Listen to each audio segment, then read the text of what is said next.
birthday to you, happy birthday, Ana Rosa Rincón Sánchez, que los cumplas feliz, que los sigas cumpliendo hasta el año 10.000 y más todavía. Happy birthday to you, Ana Rosa Rincón Sánchez, happy birthday to you. Felicitaciones en tu cumpleaños.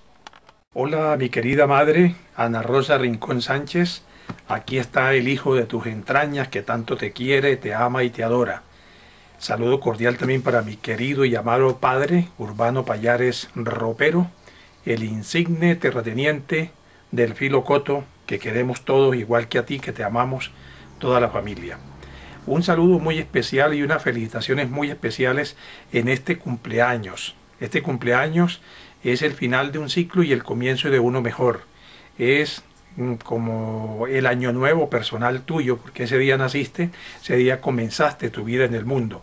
Dios te sabrá recompensar por todas las cosas buenas que has hecho por todos y cada uno de nosotros, tus hijos.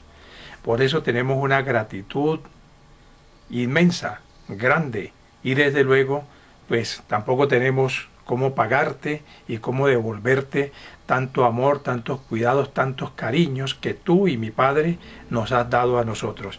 Dios te bendiga hoy y siempre, por los siglos de los siglos. Amén. Que el arcángel Rafael esté siempre allí, que es el médico divino, cuidándote, dirigiéndote en este proceso de autorrecuperación para que se vuelva a restablecer la salud perfecta en tu cuerpo.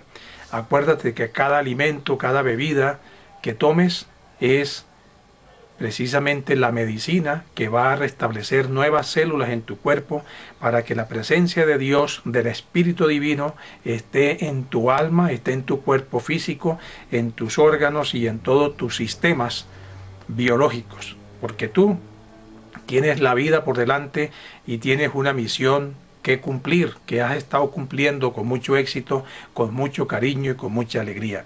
Que Dios te bendiga, que te llene de mucha energía, de mucha vitalidad, como a mí me gusta siempre verte y sentirte. Un abrazo, mi querida madre, desde Bogotá. Este hijo que tanto te ama y te adora. Seas bendita por los siglos de los siglos. Amén. Que Jesucristo esté siempre contigo. Así es. Amén, amén. Bendita seas.